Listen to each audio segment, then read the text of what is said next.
The first day on base should have been routine for the new recruits, but from the moment she arrived, whispers followed her like shadows. She was quiet, composed, almost invisible, but there was a presence in her calm gaze that unsettled the most confident of soldiers. A group of men decided to test her. They cornered her near the armory, smirks plastered across their faces, thinking it would be an easy intimidation. They had no idea who they were dealing with. Before I tell you what happened next, tell me in the comments where you're watching from. I love knowing who's listening. Her name was Captain Mara Bennett. To the world, she was the new officer overseeing training schedules, inspections, and daily base routines. But what no one outside the highest command knew was that she commanded the entire base.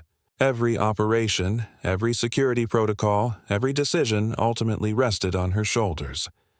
The men pressed forward, mocking her posture, her quiet voice, her measured steps. "This base's new girl thinks she can tell us what to do," one sneered. Another laughed. "Maybe she's lost. Maybe she should go back to the office." Mara didn't flinch. She paused, her hand brushing against the pistol at her hip, not as a threat but as a reminder of the authority she already wielded.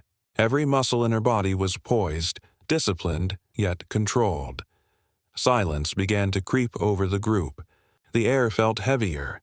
Dust swirled in the sunbeams cutting through the windows. Her eyes, calm but piercing, scanned each man in turn. "You think you know authority," she said softly, "but you only know arrogance." The words, though quiet, carried weight. The group laughed nervously, then tried to push her further. They didn't know the base like she did. Every emergency exit, every security camera, every guard on rotation had been mapped in her mind.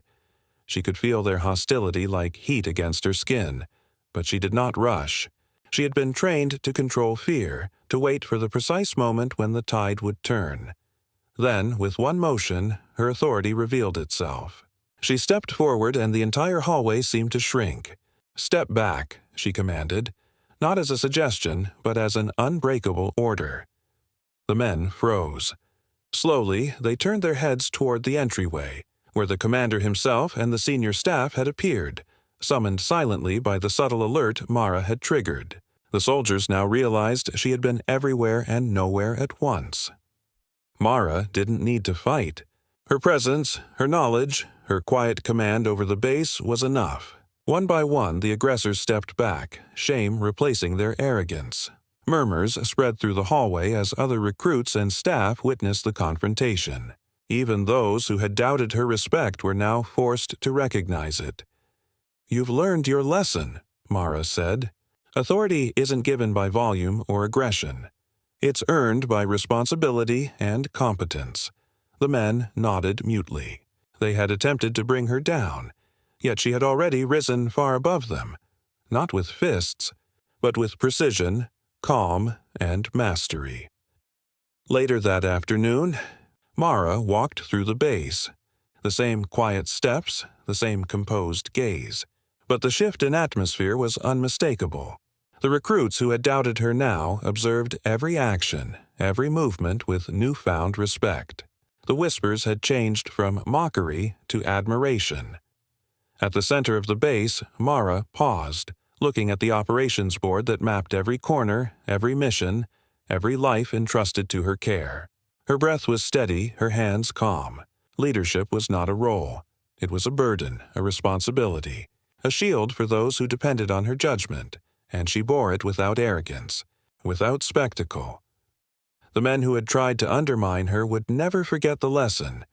Power is silent until it decides to speak, and respect cannot be demanded. It must be understood.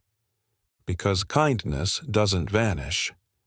It waits, and it finds its way back. Even in the smallest acts, even in the quietest footsteps, true authority leaves its mark. And Mara Bennett's steps echoed through that base long after the confrontation ended, reminding everyone that the greatest leaders are recognized not by their noise, but by the weight of their presence. If this story inspired you, comment your thoughts, share your favorite moment, and subscribe to Whispered Words for more tales of courage, leadership and humanity that touch the heart.